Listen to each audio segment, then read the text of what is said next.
शिव महापुराण कथा अध्याय 23। श्री शिवाय नमस्तुभ्यम। हर हर महादेव। आप सभी का दिन शुभ और मंगलमय हो। सुनिए शिव महापुराण कथा में आगे का वृतांत। व्यास जी बोले, हे ब्रह्मापुत्र सनत कुमार जी, जब देवी भद्रकाली द्वारा युद्ध में घायल होकर शंखचूड़ पुनः अपने रथ पर जाकर बैठ गया, तब क्या हुआ?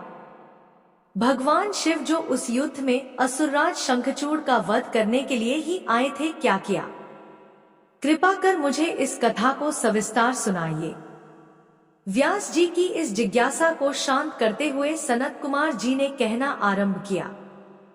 सनत कुमार जी बोले, हे महामुने, जब देवी भद्रकाली ने असुरराज शंखचूड़ को उठाकर बलपूर्वक जमीन पर पटक दिया तो कुछ समय तक शंखचूड़ इस प्रकार से धरती पर पड़ा रहा मानो मूर्छित हो गया हो। तब देवी जाकर दानवों पर प्रलय की भांति टूट पड़ी। दूसरी ओर कुछ देवताओं ने भगवान शिव के पास जाकर उन्हें भद्रकाली और शंखचूड़ के इस भयानक युद्ध के बारे में बताया। ये सारी बातें सुनकर त्रिलोकीनाथ भगवान शिव स्वयं युद्ध करने के लिए आगे बढ़े। जब कल्याणकारी सर्वेश्वर देवाधिदेव भगवान शिव अपने वाहन नंदीश्वर पर चढ़कर आरूढ़ होकर युद्ध स्थल में पधारे तो उन्हें देखकर असुरराज शंखचूड़ ने उनका अभिवादन किया। तत्पश्चात शंखचूड़ अपने विमान पर चढ़ गया और भगवान शिव से युद्ध करने की तैयारी करने लगा। उसने अपना रक्षा कवच पहना और युद्ध करने के लिए अपने हाथ में धनुष बाण उठा लिया। वह पूरे उत्साह के साथ भगवान शिव पर दिव्यास्त्रों का प्रहार कर रहा था। इस प्रकार त्रिलोकीनाथ भगवान शिव और असुर राज शंखचूड़ का भयानक युद्ध 100 वर्षों तक निरंतर चलता रहा। महावीर और पराक्रमी शंखचूड़ ने अनेक शक्तिशाली बाणों और असंख्य मायावी अस्त्र शस्त्रों का प्रयोग शिवजी पर किया, परंतु परमेश्वर शिव ने उन सबको पल भर में काट दिया। भगवान शिव ने क्रोधित होकर उस पर पुनः प्रहार किया। यह देखकर शंखचूड़ ने चतुराई से काम लेते हुए मन में सोचा कि यदि मैं भगवान शिव के वाहन को ही नुकसान पहुंचा दूं, तो वे पल भर में ही जमीन पर आ गिरेंगे और इस प्रकार मैं उन पर झपटकर उन्हें अपने वश में कर लूंगा। यह विचार मन में आते ही शंखचूड़ ने शिवजी के वाहन नंदीश्वर के सिर पर तलवार से वार किया, परंतु देवाधिदेव ने क्षणमात्र में ही उस तलवार के 2 टुकड़े कर दिए। अपने प्रिय नंदीश्वर को युद्ध में निशाना बनता देखकर उनके सब्र का बांध टूट गया और उन्होंने अपने तेज बाणों से दैत्यराज की ढाल को भी काट दिया। जब तलवार और ढाल दोनों ही खराब हो गई, तब शंखचूड़ ने अपनी गदा से युद्ध लड़ना आरंभ कर दिया, परंतु गदा का भी हाल वही हुआ जो तलवार और ढाल का हुआ था। तभी देवी भद्रकाली वहां पहुंचकर राक्षसों को मारने काटने लगी। देखते ही देखते उन्होंने अनेकों वीर दैत्यों का संहार कर दिया। कई का रक्त चूस लिया और बहुतों को अपने मुख में डालकर जिंदा ही निगल लिया। अपनी विशाल दैत्य सेना का इस प्रकार सर्वनाश होता देखकर शंखचूड़ को अत्यधिक पीड़ा हुई। उसका दर्द तब और भी बढ़ गया जब उसने अपने साहसी वीर राक्षसों को प्राण बचाने के लिए जहां तहां भागते हुए देखा। सनत कुमार जी बोले, हे व्यास जी, अपनी विशाल सेना का इस प्रकार संहार होता देखकर असुर राज शंखचूड़ अत्यंत क्रोधित होकर निरंतर उन पर अस्त्रों का प्रहार करने लगा। तत्पश्चात उसने अपनी माया का प्रयोग करते हुए सभी देवताओं सहित देवाधिदेव महादेव को भयभीत करने का प्रयास किया, परंतु इस जगत के स्वामी को इस प्रकार भला कोई डरा सकता है क्या? देवाधिदेव महादेव जी उसकी माया से तनिक भी भयभीत नहीं हुए और उन्होंने शंखचूड़ पर अनेक दिव्य शक्तियों से प्रहार किया, जिनके फलस्वरूप शंखचूड़ की माया पल भर में ही विलुप्त हो गई। क्रोधित महादेव जी ने दैत्येंद्र का वध करने के लिए अपने हाथ में त्रिशूल उठा लिया। जैसे ही वे त्रिशूल का प्रहार करने आगे बढ़े, तभी उन्हें एक आकाशवाणी सुनाई दी जो कि सिर्फ शिवजी के लिए ही थी। आकाशवाणी बोली, हे कल्याणकारी शिव, आप तो सर्वेश्वर हैं, इस जगत के स्वामी हैं। आपकी आज्ञा के बिना तो इस जगत में कुछ हो ही नहीं सकता। भगवान, आप इस तुच्छ राक्षस का वध करने के लिए त्रिशूल का प्रयोग क्यों कर रहे हैं? इसे मारना आपके लिए बहुत ही आसान है। भगवान, आप तो सब वेदों के परम ज्ञाता हैं तथा सब कुछ जानते हैं। जब तक शंखचूड़ के पास भगवान विष्णु का कवच और पतिव्रता स्त्री है, तब तक शास्त्रानुसार यह अवध्य है। आकाशवाणी सुनते ही भगवान शिव ने अपने त्रिशूल को तुरंत ही रोक दिया और मन में श्रीहरि विष्णु का स्मरण किया। श्रीहरि अगले ही क्षण हाथ जोड़े उनके सामने उपस्थित हो गए। तब शिवजी ने विष्णु जी को इस संकट को दूर करने का आदेश दिया। भगवान विष्णु ने तुरंत एक ब्राह्मण का वेश धारण किया और भिक्षा मांगने के लिए दैत्यराज शंखचूड़ के पास पहुंच गए। वहां पहुंचकर विष्णु जी ने भिक्षा मांगी।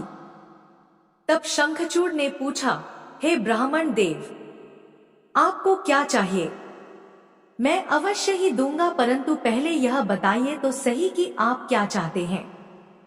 तब ब्राह्मण का रूप धारण किए हुए विष्णु जी बोले कि पहले प्रतिज्ञा करो कि मैं जो मांगूंगा तुम मुझे दोगे। इस प्रकार जब शंखचूड़ ने ब्राह्मण को उसकी इच्छित वस्तु देने का वचन दे दिया, तब विष्णु जी ने उससे उसका कवच मांग लिया।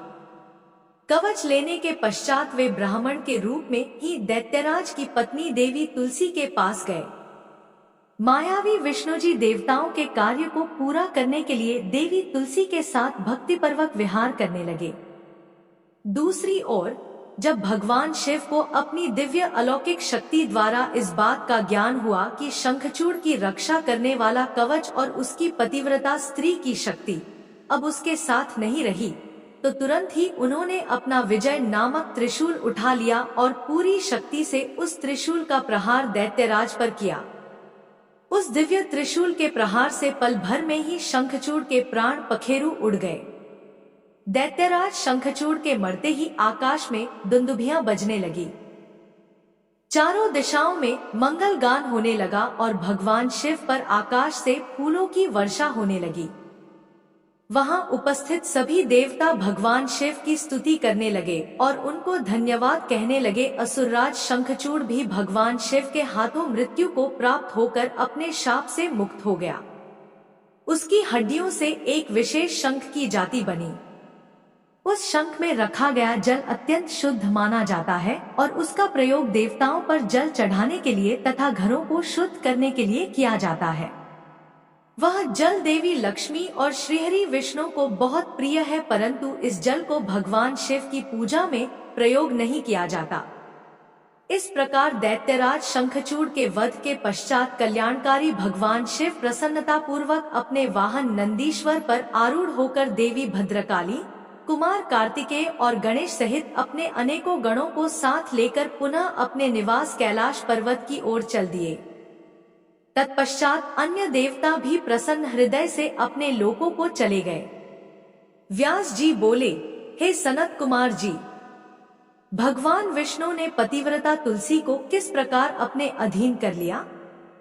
किस प्रकार पतिव्रता धर्म का पालन करने वाली देवी तुलसी एकाएक धर्म से विमुख होकर अधर्म का आचरण करने लगी? कृपा कर इस कथा को मुझे बताइए। व्यास जी के प्रश्न को सुनकर संत कुमार जी बोले, हे महामुने, देवताओं के हित का सदा ध्यान रखने वाले भगवान विष्णु ने अपने आराध्य भगवान शिव की आज्ञा पाकर उनके द्वारा बताए गए कार्यों को पूर्ण करना अपना ध्येय माना। तब तुरंत वे ब्राह्मण का वेश धरकर शंखचूड़ से उसका कवच ले आए। तत्पश्चात वे अतिशीघ्र दैत्यराज शंखचूड़ के नगर की ओर चल दिए। भगवान विष्णु ने दैत्यराज के नगर के समीप पहुंचने से पहले ही अपना रूप बदल लिया। उन्होंने शंखचूड़ का रूप धारण कर लिया। फिर वे देवी तुलसी के पास पहुंचे। अपने पति शंखचूड़ को सामने पाकर देवी तुलसी फूली नहीं समाई। वह उनके गले से लग गई। उसकी आंखों से अश्रुधारा बही जा रही थी। उसने अपने स्वामी को सिंहासन पर बैठाकर उनके चरणों को धोया और युद्ध का समाचार पूछा।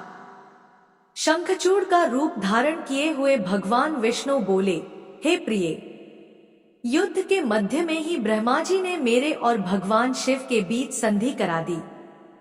इसलिए मैं वापस आ गया हूँ। भगवान शिव भी वापस कैलाश पर्वत पर चले गए हैं। यह कहकर उन्होंने देवी तुलसी की जिज्ञासा को शांत कर दिया। तत्पश्चात शंखचूड़ भगवान विष्णु तुलसी के साथ आनंद पूर्वक रमण करने लगे, परंतु झूठ की हांडी रोज नहीं चढ़ती। एक दिन देवी तुलसी को ज्ञात हुआ कि उसके साथ रमण करने वाला पुरुष उसका पति शंखचूड़ नहीं बल्कि कोई और है। यह पता चलते ही देवी तुलसी आत्मग्लानि से भर उठी। उन्हें स्वयं से घृणा होने लगी। वह क्रोध से वेश बदले श्री विष्णु पर फट पड़ी। उन्होंने श्री विष्णु से पूछा, तू कौन है? मुझे सच सच बता। क्यों तूने मुझ जैसी पतिव्रता स्त्री का पतिव्रत धर्म नष्ट कर दिया? मैं तुझे नहीं छोड़ूंगी। ये वचन सुनकर विष्णु भगवान ने भयभीत होकर अपने स्थान पर अपनी एक मूर्ति बना दी ताकि देवी तुलसी उनके विषय में कुछ न जान पाए, परंतु तुलसी ने उनके पगचिन्हों से विष्णु जी को पहचान लिया। तब गुस्से से उन्होंने भगवान विष्णु को शाप देते हुए कहा, हे विष्णु, लोग तुम्हें भगवान मानकर तुम्हारी पूजा करते हैं, पर वास्तव में तुम पूजा के योग्य नहीं हो। तुम तो सिर्फ पत्थर हो। तुम्हारे मन में दयाभाव नाम की कोई वस्तु नहीं है। तुमने मेरे सतीत्व को भंग किया है और मेरे पति शंखचूड़ को मार डाला है। इसलिए मैं तुम्हें शाप देती हूँ कि तुम आज अभी से पत्थर के हो जाओगे। यह कहकर देवी तुलसी अत्यंत दुखी मन से रोने लगी। देवी तुलसी का दिया शाप सुनकर भगवान विष्णु भी दुखी हुए और भगवान शिव का स्मरण करने लगे। विष्णु जी की पुकार सुनकर भक्तवत्सल भगवान शिव वहां प्रकट हो गए। उन्हें देखकर देवी तुलसी और विष्णु जी ने हाथ जोड़कर प्रणाम किया। तब वे देवी तुलसी को समझाने लगे। उन्होंने तुलसी को समझाया कि देवी तुलसी, यह तो पूर्व निश्चित था। शंखचूड़ को मिले शाप के फलस्वरूप उसका जन्म दानव कुल में हुआ और इसी कारण उसे मेरे हाथों मृत्यु प्राप्त हुई है। देवी, तुम्हारी मनोस्थिति मैं समझ सकता हूँ, परंतु यह संसार नश्वर है। अतः तुम अपने द्वारा की गई तपस्या का फल लो और इस शरीर को त्याग दो। मेरे आशीर्वाद के फलस्वरूप तुम्हें दिव्य देह की प्राप्ति होगी। तुम्हारी श्रीहरि में विशेष प्रीति होगी। इस शरीर को त्यागने के पश्चात जब तुम नया शरीर धारण करोगी तो तुम गंडकी नाम की नदी होगी और सभी के द्वारा पूजित होने के कारण प्रधान रूपा तुलसी के नाम से विख्यात होगी। चाहे स्वर्ग हो या पाताल या फिर पृथ्वी, तुम वनस्पतियों में श्रेष्ठ होगी तथा श्रीहरि की विशेष कृपा सदा तुम पर रहेगी। तुमने जो श्रीहरि को शाप दिया है वह भी अवश्य पूरा होगा। गंडकी के तट पर सदा भगवान विष्णु भी पाषाण के रूप में स्थित होंगे। तेज दांतों वाले अनेक कीड़े उस शिला को छेद छेद कर उसमें चक्र बना देंगे। उस शिला को इस जगत में शालिग्राम के नाम से प्रसिद्धि मिलेगी। यह कहकर भगवान शिव अंतर्ध्यान हो गए। तत्पश्चात देवी तुलसी ने अपना शरीर त्याग दिया और गंडकी नदी बन गई। तब श्री विष्णु ने भी उस नदी के तट पर पाषाण के रूप में निवास किया। नारद जी बोले, हे ब्रह्मान, आप मुझे भगवान शिव की उन उत्तम लीलाओं के विषय में बताइए जिनकी ये लीलाएं बड़ी सुखदायिनी हैं। ब्रह्मा जी बोले, जलंधर के सहार के बारे में जानकर देवी सत्यवती के पुत्र व्यास जी सनत कुमार जी से यही बातें पूछने लगे। तब उनकी उत्सुकता देखकर सनत कुमार जी बोले, हे व्यास जी, अब मैं तुम्हें अंधकासुर नामक दैत्य के शिवगण बन उनकी भक्ति में लीन रहने की कथा सुनाता हूँ। एक समय की बात है, देवाधिदेव भगवान शिव अपनी प्राण वल्लभा देवी पार्वती और अपने प्रिय गणों के साथ कैलाश पर्वत से काशी जा रहे थे। उनका विचार कुछ समय काशी में व्यतीत करने का था, इसलिए उन्होंने अपने वीर गण भैरव को काशी का रक्षक बना दिया और स्वयं सबके साथ सुखपूर्वक निवास करने लगे। एक बार भगवान शिव पार्वती देवी के साथ आनंद पूर्वक विहार करते हुए मंदराचल नामक पर्वत पर गए। एक दिन शिव पार्वती बैठे आपस में वार्तालाप और मनोविनोद कर रहे थे। तभी देवी पार्वती ने अपने हाथों से भगवान शिव के नेत्र कुछ पल के लिए बंद कर दिए। भगवान शिव के नेत्र बंद होते ही चारों ओर भयानक अंधकार छा गया। उसी समय भगवान शिव के माथे से पसीने की कुछ बूंदें निकली। जैसे ही वे बूंदें धरती पर गिरी, तुरंत एक जटाधारी काला, विकृत, डरावना राक्षस वहां उत्पन्न हो गया और वह जोर जोर से हंसने लगा। उसकी भयानक आवाज सुनकर देवी पार्वती एकदम चौंक गई कि एकाएक उनके सामने यह भयानक जीव कहां से प्रकट हो गया है। तब देवी पार्वती ने भगवान शिव से पूछा, हे स्वामी, यह भयानक पुरुष कौन है? यह सुनकर भगवान शिव मुस्कुराते हुए बोले, हे देवी, यह आपका पुत्र है।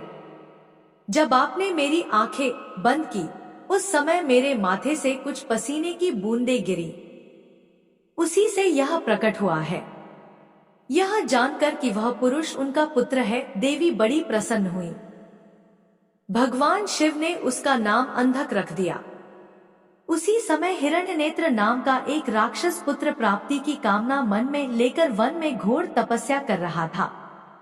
उसकी तपस्या से प्रसन्न होकर भगवान शिव उसे वरदान देने के लिए गए। उसने भगवान शिव से एक बलवान और वीर पुत्र की प्राप्ति की इच्छा प्रकट की।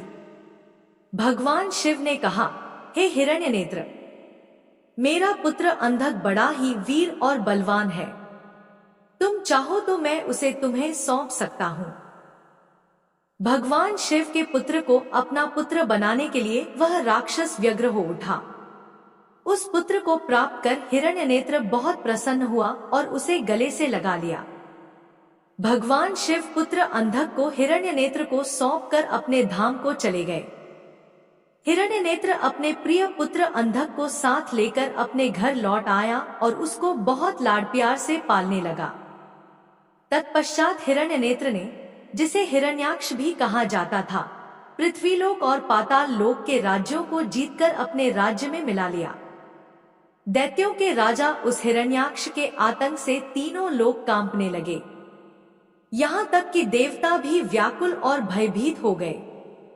उन्होंने भगवान विष्णु को वाराह रूप धारण करके पाताल लोक भेजा। क्रोधित श्रीहरि ने हिरण्याक्ष का वध सुदर्शन चक्र से कर दिया। तत्पश्चात अंधक का राज्याभिषेक करवाया। सभी देवता भयमुक्त होकर बड़े प्रसन्न हुए और भगवान विष्णु की जय जयकार करने लगे। भगवान श्रीहरि विष्णु आशीर्वाद देकर अपने बैकुंठ धाम को चले गए। अपने भाई हिरण्याक्ष के वध का समाचार पाकर उसका भाई हिरण्यकशिपु क्रोधित हो उठा और उसने भगवान विष्णु से वैर बांध लिया। सनत कुमार जी बोले, हे व्यास जी, वाराह रूपधारी श्रीहरि विष्णु द्वारा अपने भाई हिरण्याक्ष का संहार किए जाने से हिरण्यकशिपु बहुत दुखी और क्रोधित तो था ही, अतः उसने अपनी असुर सेना को देवताओं का संहार करने की आज्ञा दी तथा अपनी विष्णु भक्त प्रजा को भी दंड देने के लिए कहा।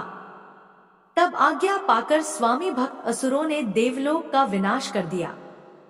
उनके आतंक से देवता स्वर्ग छोड़कर भाग खड़े हुए। हिरण्यकशिपु के राज्य में उसकी प्रजा को बहुत डराया जाता था। सबने भक्ति का मार्ग छोड़ दिया था। विष्णु भक्तों की खैर नहीं थी। एक दिन हिरण्यकशिपु अपने मृत भाई हिरण्याक्ष को जलांजलि देकर उसकी स्त्री और बच्चों से मिला और उन्हें सांत्वना दी। दैत्यराज हिरण्यकशिपु के मन में विचार आया कि यदि मैं अजर, अमर, अजय हो जाऊं और मेरा कोई प्रतिद्वंद्वी न रहे तो कोई भी मुझे हरा नहीं सकेगा और तब सभी मुझे झुककर प्रणाम करेंगे। यह सोचते ही हिरण्यकशिपु मंदराचल पर्वत पर जाकर घोर तपस्या करने लगा। तपस्या हेतु वह एक पैर के अंगूठे पर खड़ा था। सिर के ऊपर दोनों हाथ जोड़े आसमान की ओर देखते हुए वह घोर तपस्या कर रहा था। इधर जब हिरण्यकशिपु तपस्या में लीन था तो देवताओं ने असुरों से अपना राज्य छीन लिया। वे आनंद पूर्वक अपना राज्य करने लगे। हिरण्यकशिपु की तपस्या का तेज दिन प्रतिदिन बढ़ता ही जा रहा था।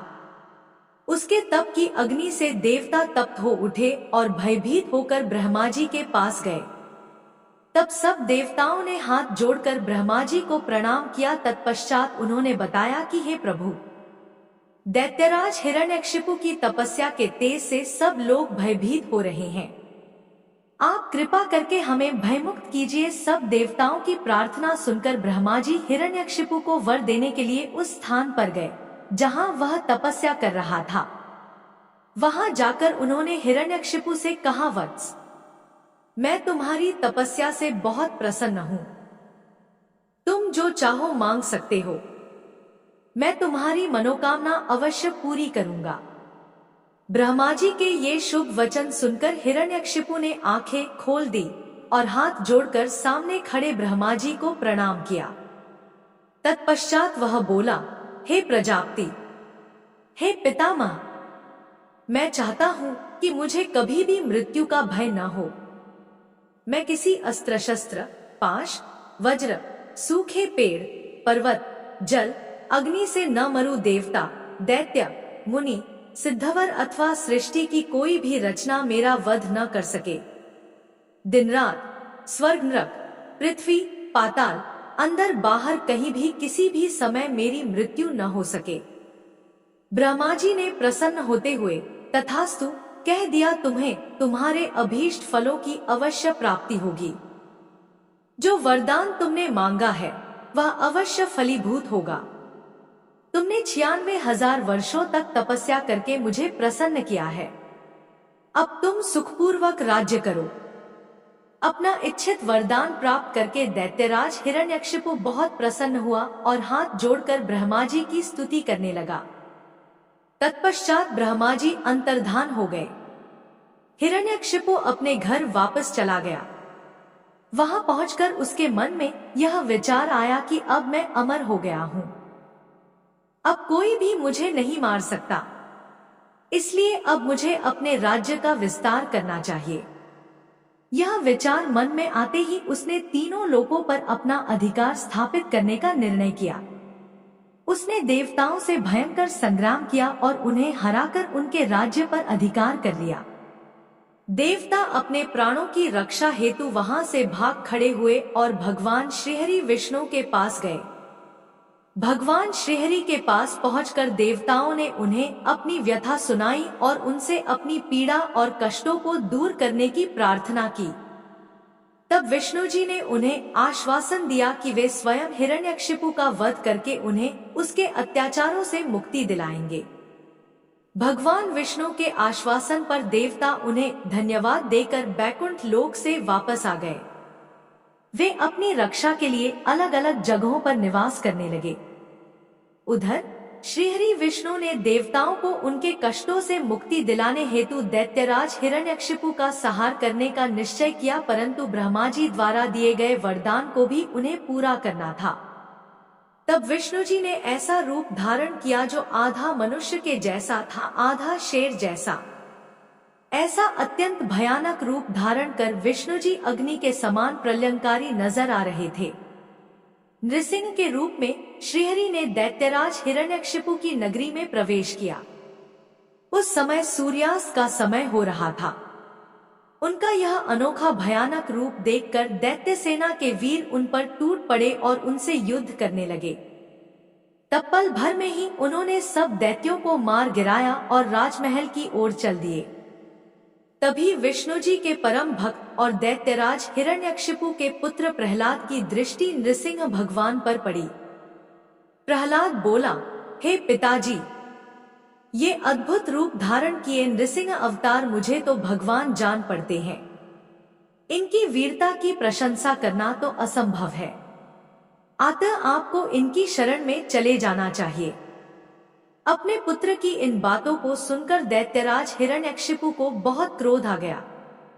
वह बोला, पुत्र, तुम बिना कारण ही भयभीत हो रहे हो। तुम दैत्यों के अधिपति के पुत्र हो। तुम्हें इस प्रकार कायरता भरी बातें कदापि नहीं करनी चाहिए। यह कहकर हिरण्यकशिपु ने अपने सैनिकों को आदेश दिया कि शीघ्र जाकर विचित्र आकृति वाले उस जीव को बंदी बनाकर ले आओ। अपने स्वामी दैत्यराज हिरण्यकशिपु की आज्ञा पाकर उनके वीर दैत्यगण नृसिंह भगवान को पकड़ने के लिए दौड़े, परंतु उनके समीप जाते ही वे भस्म हो गए। अब दैत्यराज स्वयं युद्ध करने के लिए अपने अस्त्र शस्त्रों सहित आगे आए। तब भगवान नृसिंह और राज हिरण्यकशिपु में बहुत भयानक युद्ध हुआ, परंतु भगवान नृसिंह के आगे दैत्यराज हिरण्यकशिपु की एक न चली। नृसिंह ने हिरण्यकशिपु को खींचकर अपनी जंघा पर लिटा लिया और उसकी छाती को अपने नाखूनों से चीर दिया। उसके प्राण पखेरु उड़ गए। तभी हिरण्यकशिपु के पुत्र प्रहलाद ने वहां आकर नृसिंह भगवान के चरणों में अपना सिर झुकाकर क्षमायाचना की। भगवान विष्णु ने प्रहलाद को आशीर्वाद देकर हिरण्यकशिपु का राज्य सौंप दिया। जैसे ही देवताओं को हिरण्यकशिपु के मारे जाने की सूचना मिली, वे बहुत प्रसन्न होकर नृत्य और श्रीहरि विष्णु की स्तुति करने लगे। आकाश में मंगल ध्वनि गूंजने लगी और फूलों की वर्षा होने लगी।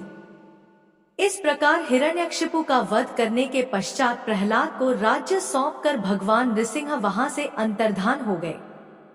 तत्पश्चात सभी प्रसन्नता पूर्वक अपने अपने लोकों को चले गए। सनत कुमार जी बोले, हे व्यास जी, एक बार हिरण्याक्ष के पुत्र अंधक से उसके भाइयों ने मजाक उड़ाते हुए कहा, अंधक, तुम तो अंधे और कुरूप हो, भला तुम राज्य का क्या करोगे? दैत्यराज हिरण्याक्ष तो मूर्ख थे, जो भगवान शिव की इतनी कठोर तपस्या कर उन्हें प्रसन्न करके भी तुम जैसा कुरूप, नेत्रहीन और बेडौल पुत्र वरदान में प्राप्त किया। कभी दूसरे से प्राप्त पुत्र का भी पिता की संपत्ति पर अधिकार होता है। इसलिए इस राज्य के स्वामी हम ही हैं, तो हमारे सेवक हो। तुम अपने भाइयों के इस प्रकार के कटु वचनों को सुनकर अंधक निराश और उदास हो गया। रात के समय जब सब सो रहे थे तो वह अपने राजमहल को छोड़कर निर्जन, सुनसान और भयानक डरावने वन चला गया। वहां उस सुनसान वन में जाकर उसने तपस्या आरंभ कर दी। वह 10,000 वर्षों तक घोर तपस्या करता रहा, परंतु जब कोई परिणाम नहीं निकला तो उसने अपने शरीर को अग्नि में जलाकर होम करना चाहा। ठीक उसी समय स्वयं ब्रह्मा जी वहां प्रकट हो गए। ब्रह्मा जी बोले, पुत्र अंधक, मांगो, क्या मांगना चाहते हो? मैं तुम्हारी तपस्या से बहुत प्रसन्न हूं। तुम अपना इच्छित वर मांग सकते हो। मैं तुम्हारी मनोकामना अवश्य ही पूरी करूंगा। यह सुनकर अंधक बहुत प्रसन्न हुआ। उसने हाथ जोड़कर ब्रह्मा जी की स्तुति की और बोला, हे कृपानिधान ब्रह्मा जी, यदि आप मुझ पर प्रसन्न होकर मुझे कोई वर देना चाहते हैं तो आप कुछ ऐसा करें कि मेरे निष्ठुर भाइयों ने जो मुझसे मेरा राज्य छीन लिया है वे सब मेरे अधीन हो जाएं। मेरे नेत्र ठीक हो जाएं, अर्थात मुझे दिव्य दृष्टि की प्राप्ति हो तथा मुझे कोई भी न मार सके, वह देवता, गंधर्व, यक्ष, किन्नर, मनुष्य, नारायण अथवा स्वयं भगवान शिव ही क्यों न हो। अंधक के इन वचनों को सुनकर ब्रह्मा जी बोले, हे अंधक, तुम्हारे द्वारा कही हुई दोनों बातों को मैं स्वीकार करता हूँ, परंतु इस संसार में कोई भी अजर अमर नहीं है। सभी को एक न एक दिन काल का ग्रास बनना पड़ता है। मैं सिर्फ तुम्हारी इतनी मदद कर सकता हूँ कि जिस प्रकार की और जिसके हाथ से तुम चाहो अपनी मृत्यु प्राप्त कर सकते हो। तब ब्रह्मा जी के वचन सुनकर अंधक कुछ देर के लिए सोच में डूब गया। फिर बोला, हे प्रभु, तीनों कालों की उत्तम, मध्यम और नीच नारियों में से जो भी नारी सबकी जननी हो, सब में रत्न हो, जो सब मनुष्यों के लिए दुर्लभ तथा शरीर व मन के लिए अगम्य है, उसको अपने सामने पाकर जब मेरे अंदर काम भावना उत्पन्न हो, उसी समय मेरा नाश हो। इस प्रकार का वरदान सुनकर ब्रह्मा जी ने तथास्तु कहा और उससे बोले, दैत्येंद्र, तेरे सभी वचन अवश्य ही पूरे होंगे। अब तू जाकर अपना राज्य संभाल। ब्रह्मा जी के वचन सुनकर अंधक बोला, हे भगवान, अब मेरा शरीर इस लायक नहीं रहा कि मैं युद्ध कर सकूं। अब तो मेरे शरीर में सिर्फ नसें और हड्डियां ही बची हैं। अब मैं कैसे युद्ध कर पाऊंगा और अपनी शत्रु सेना को परास्त कर पाऊंगा। इस प्रकार के वचनों को सुनकर ब्रह्मा जी मुस्कुराए और उन्होंने अंधक के शरीर का स्पर्श किया। उनके स्पर्श करते ही अंधक का शरीर भरा पूरा हो गया। अब वह परम शक्तिशाली योद्धा जान पड़ता था, जिसके सामने अच्छे से अच्छा वीर भी न टिक पाए। इस प्रकार अंधक को मनोवांछित वर देकर ब्रह्मा जी वहां से अंतर्धान हो गए। तत्पश्चात अंधक भी प्रसन्नतापूर्वक अपने घर की ओर चल दिया।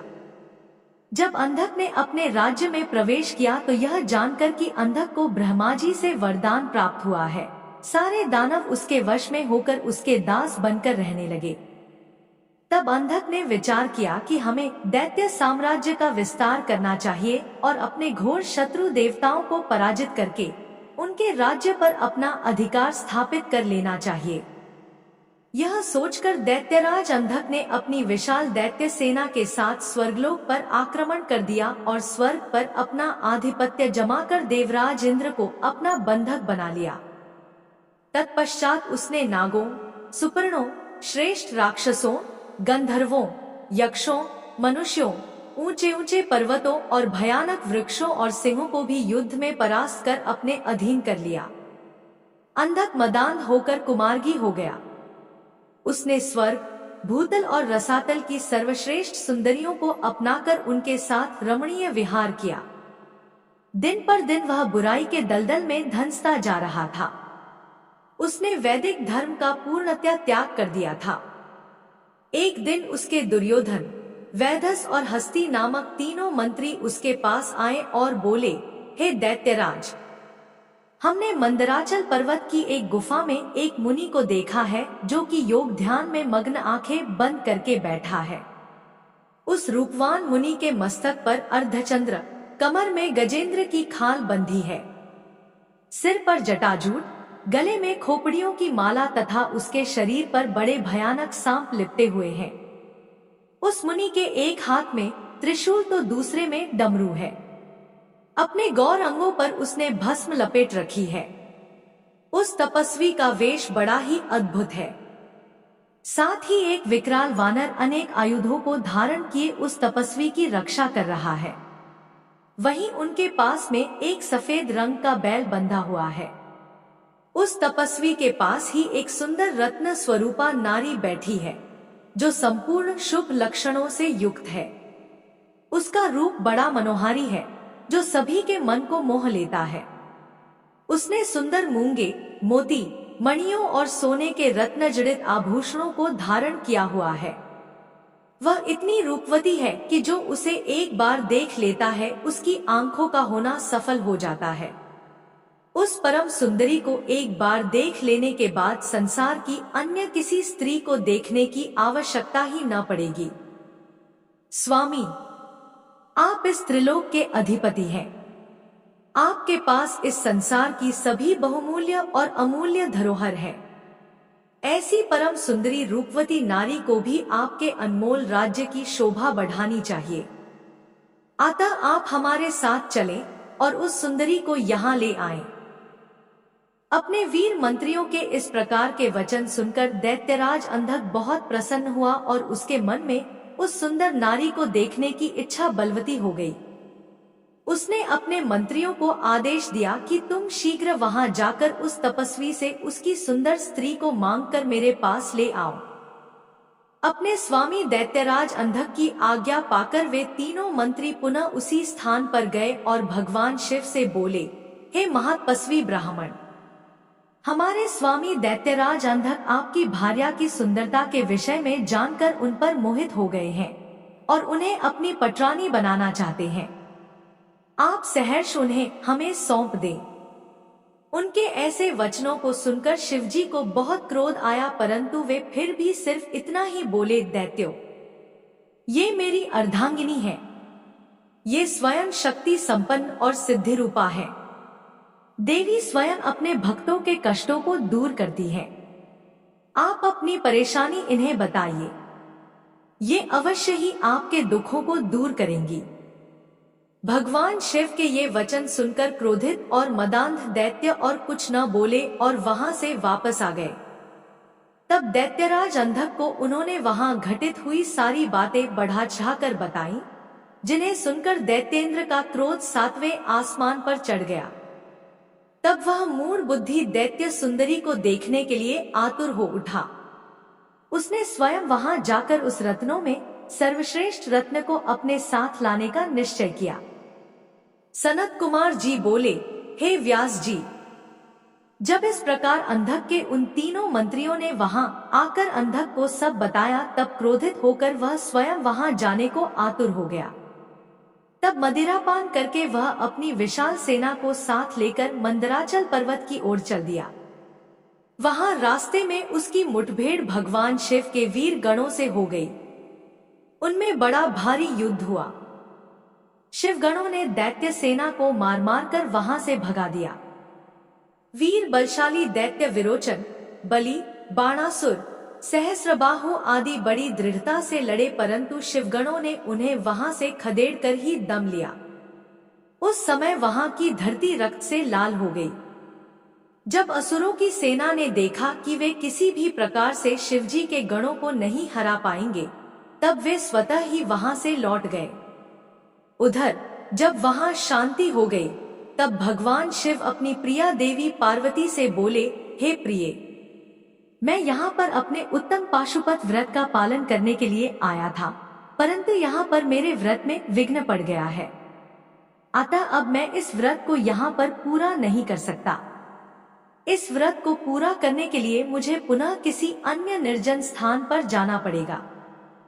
देवी, तुम यहीं पर रहो और मैं किसी अन्यत्र स्थान पर जाकर अपने पाशुपत व्रत का अनुष्ठान पूरा करूंगा। यह कहकर भगवान शिव अपने व्रत को पूरा करने के लिए वहां से किसी दूसरे वन में चले गए और पार्वती देवी वहीं मंदराचल पर्वत पर एक गुफा में रहने लगी। भगवान शिव निर्जन वन में जाकर अपने पाशुपत व्रत को पूरा करने के लिए घोर साधना करने लगे। उधर दूसरी ओर देवी पार्वती वहां अकेली रहकर अपने पति भगवान शिव के लौटने की प्रतीक्षा करने लगी। उनकी रक्षा के लिए भगवान शिव का गण वीरक सदा उनकी गुफा के बाहर पहरा देता रहता था। दूसरी ओर दैत्यराज अंधक को, जिसे एक बार शिवगणों ने परास्त करके वहां से खदेड़ दिया था, देवी को प्राप्त किए बिना चैन कहां आने वाला था। उसने पुनः मंदराचल पर्वत पर चढ़ाई कर दी। जैसे ही अंधक और उसकी दानव सेना पर्वत पर पहुंची, वीरक ने उनसे युद्ध करना आरंभ कर दिया। महाबली वीरक बड़ी वीरता से उन दैत्यों से युद्ध करता रहा और उन्हें हराता रहा। उनके बीच भयानक अस्त्र शस्त्रों का प्रयोग होता रहा।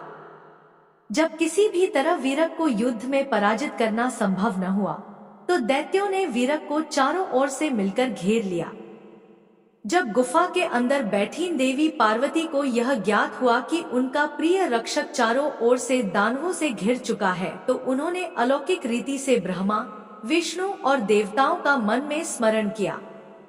यह ज्ञात होते ही कि जगत जननी जगदम्बा मां पार्वती ने स्मरण किया है, पल भर में सब देवता वहां मंदराचल पर्वत पर उपस्थित हो गए और दैत्यों से युद्ध करने लगे। जब वीरक ने देखा कि अब वह अकेला नहीं है, उसके साथ पूरी देव सेना खड़ी है, तो वह हर्षित मन से पुनः युद्ध में लग गया और तब उसका जोश देखते ही बनता था। देवताओं ने ब्राह्मी, नारायणी, ऐन्द्री, वैश्वानरी, याम्या, नैऋति, वारुणी, वायवी, कौबेरी, यक्षेश्वरी और गारुड़ी देवी का रूप धारण किया हुआ था। अनेकों आयुधों से सुसज्जित होकर वे युद्ध कर रहे थे। इस प्रकार इस भीषण युद्ध को चलते चलते कई हजार वर्ष बीत गए। देव सेना जितने भी असुरों को मारती, दैत्य गुरु शुक्राचार्य अपनी मृत संजीवनी विद्या से पल भर में उन्हें पुनः जीवित कर देते। इस प्रकार दैत्य सेना न कम हो रही थी और न ही वह हार मान रही थी। युद्ध दिन प्रतिदिन और भयानक होता जा रहा था। भगवान शिव भी अपना पाशुपत व्रत पूरा करके वहां मंदराचल पर्वत पर वापस आ गए। सनत कुमार जी बोले, हे महामुनि, जब भगवान शिव पाशुपत व्रत को पूरा करने के पश्चात मंदराचल पर्वत पर लौटे, तो उन्होंने देखा कि दैत्यराज अंधक ने अपनी विशाल सेना के साथ पुनः आक्रमण कर दिया है। उनके वीर गण और अनेकों रूप धारण किए देवियां अंधक और उसकी सेना से युद्ध कर रही हैं। यह देखकर भगवान शिव को बहुत क्रोध आया कि मेरी अनुपस्थिति में इस दुष्ट दैत्य ने मेरी पत्नी को परेशान किया है। क्रोधित देवाधिदेव महादेव जी अंधक से युद्ध करने लगे, परंतु दैत्यराज बहुत चालाक था। उसने गिल नामक दैत्य को आगे कर दिया। स्वयं उसने दैत्य सेना सहित गुफा के आसपास के वृक्षों और लताओं को तोड़ दिया। तत्पश्चात उस दैत्य अंधक ने एक एक करके सबको निगलना शुरू कर दिया। अंधक ने नंदीश्वर सहित ब्रह्मा, विष्णु, इंद्र, सूर्य और चंद्रमा व समस्त देवताओं को निगल लिया। यह देखकर भगवान शिव को बहुत क्रोध आया। उन्होंने अंधक पर अपने तीक्ष्ण बाणों का प्रहार करना शुरू कर दिया, जिसके फलस्वरूप दैत्यराज ने विष्णु सहित ब्रह्मा, सूर्य, चंद्रमा और अन्य देवताओं को वापस उगल दिया। उधर शिवगणों ने देखा कि दैत्य गुरु युद्ध में मारे गए राक्षसों को अपनी संजीवनी विद्या से पुनः जीवित कर रहे हैं। इसी कारण दैत्यों का मनोबल कम नहीं हो रहा है। तब शिवगणों ने चतुराई का परिचय देते हुए दैत्य गुरु शुक्राचार्य को बंधक बना लिया और उन्हें भगवान शिव के पास ले गए। जब शिवगणों ने यह बात भगवान शिव को बताई तो क्रोधित शिवजी ने शुक्राचार्य को निगल लिया। शुक्राचार्य के वहां से गायब हो जाने पर दैत्यों का मनोबल गिर गया और वे भयभीत हो गए।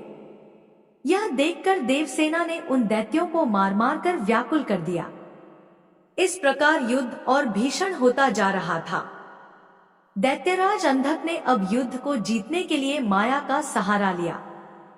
भगवान शिव और अंधक के बीच सीधा युद्ध शुरू हो गया। भगवान शिव अपने प्रिय त्रिशूल से लड़ रहे थे।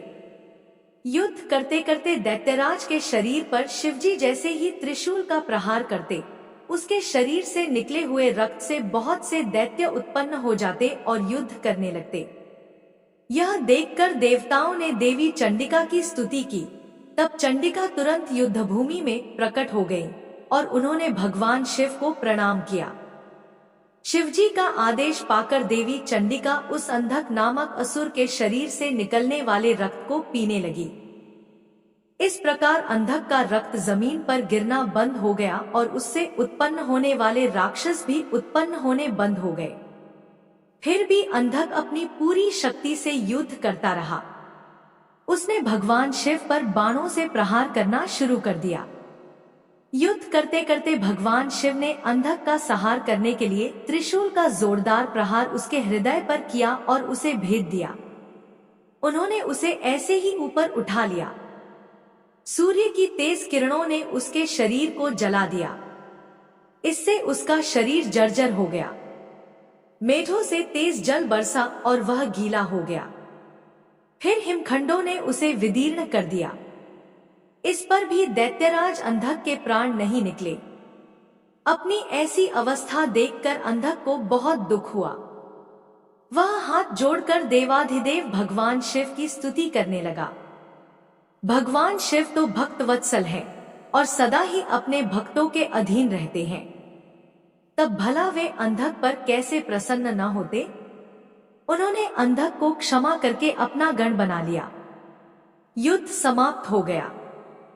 सब देवता हर्षित होकर भगवान शिव की स्तुति करने लगे।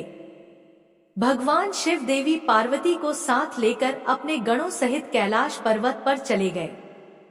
सभी देवता अपने अपने लोकों को वापस लौट गए। इससे आगे का वृतांत सुनिएगा अगले अध्याय में। तब तक के लिए जय श्री कृष्णा, राधे राधे।